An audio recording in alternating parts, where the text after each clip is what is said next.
మీరు చెప్పారు కదా జగన్మోహన్ రెడ్డి గారు పెట్టినటువంటి బండ్లనే వాడుతున్నారు, ఇప్పటికి కూడా అయ్యే బండ్లు వాడుతున్నారు. మరి అదే మాఫియాని మీరు కూడా రన్ చేస్తున్నట్ట, అయ్యే బియ్యాన్ని మళ్ళీ వాటిలో వేసుకొని పోయి మళ్ళీ మీరు ఎక్స్పోర్ట్ చేస్తున్నట్ట. మీరు ఎందుకని బండ్లని ఆపలేదు? ఎందుకని వాటి ద్వారా మళ్ళీ వాటినే కొనసాగిస్తా ఉన్నారు? జగన్మోహన్ రెడ్డి గారు చేసిన విధానాన్ని ఖచ్చితంగా ఈ కూటమి ప్రభుత్వం ఫాలో అవ్వాల్సిందే. జగన్మోహన్ రెడ్డి గారు ట్రెండ్ సెట్టర్ జగన్మోహన్ రెడ్డి గారు చెప్పింది మీరు చేసి తీరాల్సిందే. అంతకు మించి అవకాశం లేక ఆ పంపిణీ బియ్యం వ్యవస్థలన్నింటినీ కూడా బండ్లన్నింటినీ వాడుతా ఉన్నారు. దేనికని ట్రెండ్ సెటర్ 11 సీట్లు తెచ్చుకోవడానికి మమ్మల్ని ట్రెండ్ సెటర్ గా పెట్టుకోవాలండి. 11 సీట్లు తెచ్చుకోవడానికి మమ్మల్ని ట్రెండ్ సెటర్ గా పెట్టుకోవాలండి.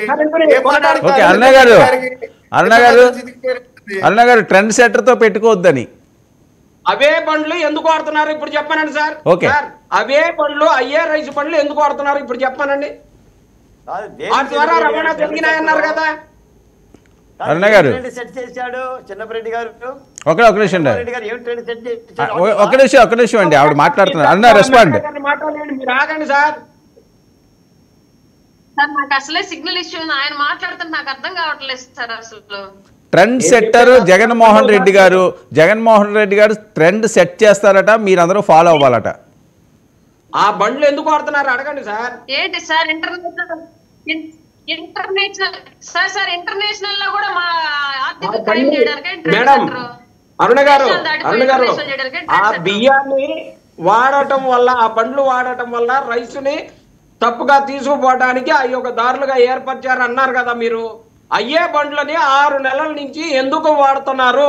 ఆ బండ్లు ఎందుకు పక్కన పంపించలేదు? ఆ వ్యవస్థని ఎందుకు వాడుతున్నారు మీరు అంటున్నారు. చిన్నపరెడ్డి గారు, for your kind information sir, government వచ్చాక ఏదైనా ఒక పాలసీ తీసుకురావడానికి చాలా కాన్ఫ్లిక్ట్స్ ఉంటాయన్న విషయం మీకు కూడా తెలిసిందే. ఇప్పుడు పాత పాలసీని తీసేసి కొత్త పాలసీ తేవడానికి కొంత టైం కావాలి ప్రభుత్వానికైనా సరే. ఈ రేషన్ వాహనాలు తీసేయండి మహాప్రభు, మా ప్రభుత్వాన్ని మేము మొత్తుకుంటున్నాము. తొందరలో అది కూడా జరిగిద్దని ఎదురు చూస్తున్నాం. ఓకే విజయ్, ఏంటి జగన్మోహన్ రెడ్డి గారు ట్రెండ్ నే ఫాలో అవుతున్నారా? జగన్మోహన్ రెడ్డి గారు ట్రెండ్ ఫాలో అయితే ఆ 11 సీట్లు కూడా రావు సార్. జగన్మోహన్ రెడ్డి గారు ట్రెండ్ ఎవరిదారు ఫాలో అవుతాడు?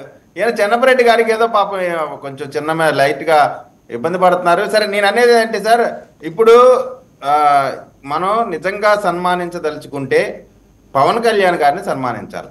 నిజంగా ఇప్పుడు ఇంత స్కామ్ జరుగుతుంది, ఈ విధంగా ఎక్స్పోర్ట్స్ జరుగుతున్నాయనే దాని మీద ఇంతమంది ఎప్పుడన్నా సరే 5 సంవత్సరాల్లో ఒక్కసారన్నా మీ ప్రభుత్వానికి సంబంధించిన అధికారులు కానీ నాయకులు కానీ ఎప్పుడన్నా ఇటువంటి కార్యక్రమం చేశారా?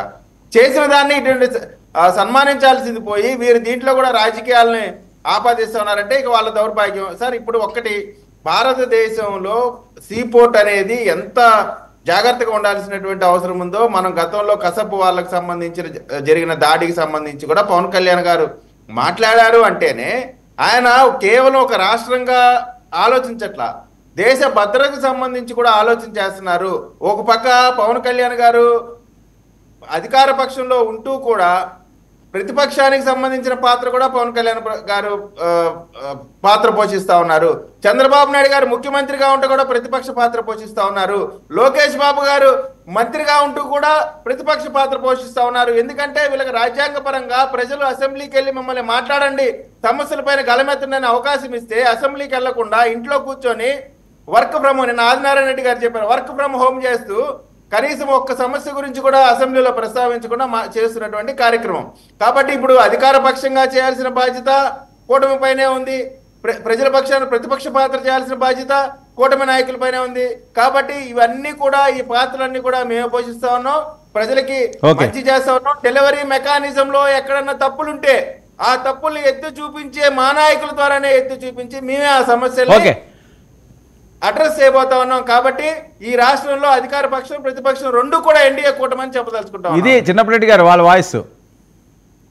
సార్ ఈ పోర్టులు అన్ని కూడా కేంద్ర ప్రభుత్వ ఆధ్వర్యంలో నడుస్తూ ఉంటాయి సార్. ఒక్క కాకినాడ మాత్రమే రాష్ట్ర ప్రభుత్వ ఆధ్వర్యంలో నడుస్తుంది. ఒక్క రాష్ట్ర ప్రభుత్వంలో జరిగే ఒక్క పోర్టును కూడా చక్కగా నడుపుకోలేక, మాఫియాలను కంట్రోల్ చేయలేక డిప్యూటీ సీఎం గారే పోయి ఆడ నిలబడితే కనీసం అక్కడ ఉన్నటువంటి ఎస్పీ కానీ అధికారులు రాలేదని అంటున్నారంటే వీళ్ళకి ఎంత పట్టుంది, అసలు ఈ ప్రభుత్వానికి అసలు ఎంత చిత్తశుద్ధి ఉంది, అసలు ఆ సీనియర్ నాయకులు ఏం చేస్తున్నారు, మరి ఏం జరుగుతుందో అర్థం కావట్లేదు. ఈ రాష్ట్రాన్ని ఎటు తీసుకుపోతారో కూడా అర్థం కావట్లేదు సార్. ఇప్పటికైనా సరే నీతిగా నిజాయితీగా ప్రభుత్వాన్ని పరిపాలించడానికి ఓకే చిన్నప్పరెడ్డి గారు అరుణ గారు ఆయన చాలా ఆవేదన వ్యక్తం చేస్తారండి అసలు